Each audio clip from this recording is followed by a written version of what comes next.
आप सभी मसीह भाई बहन को जय मसीह की। परमेश्वर आप सबको आशीष दे और बहुतायत से आशीष दे। आज का वचन है मत्ती अध्याय 3 वचन 13 से पढ़ेंगे। यूहन्ना द्वारा यीशु का बपतिस्मा। लिखा है, उस समय यीशु गलील से यरदन के किनारे यूहन्ना के पास उससे बपतिस्मा लेने आया। परंतु यूहन्ना यह कहकर उसे रोकने लगा, मुझे तो तेरे हाथ से बपतिस्मा लेने की आवश्यकता है और तू मेरे पास आया है। यीशु ने उसको यह उत्तर दिया, अब तो ऐसा ही होने दे, क्योंकि हमें इसी रीति से सब धार्मिकता को पूरा करना उचित है।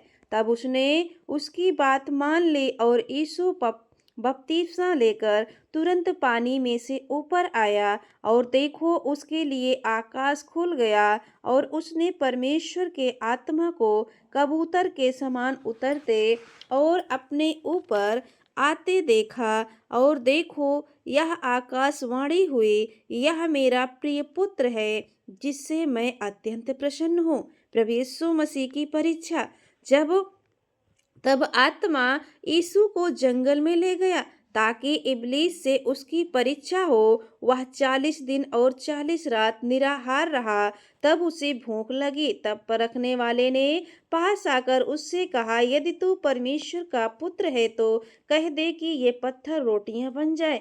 यीशु ने उत्तर दिया, लिखा है, मनुष्य केवल रोटी ही से नहीं परंतु हर एक वचन से जो परमेश्वर के मुख से निकलता है जीवित रहेगा। तब इब्लीस उसे पवित्र नगर में ले गया और मंदिर के कंगूरे पर खड़ा किया और उससे कहा, यदि तू परमेश्वर का पुत्र है तो अपने आप को नीचे गिरा दे, क्योंकि लिखा है, वह तेरे विषय में अपने स्वर्गदूतों को आज्ञा देगा और वे तुझे हाथों हाथ उठा लेंगे, कहीं ऐसा ना हो कि तेरे पाँव में पत्थर से ठेस लगे। यीशु ने उससे कहा, यह भी लिखा है, तू प्रभु अपने परमेश्वर की परीक्षा ना कर। फिर इब्लीस उसे एक बहुत ऊंचे पहाड़ पर ले गया और सारे जगत का राज्य और उसका वैभव दिखाकर उससे कहा, यदि तू गिर कर मुझे प्रणाम करे तो मैं यह सब कुछ तुझे दे दूंगा।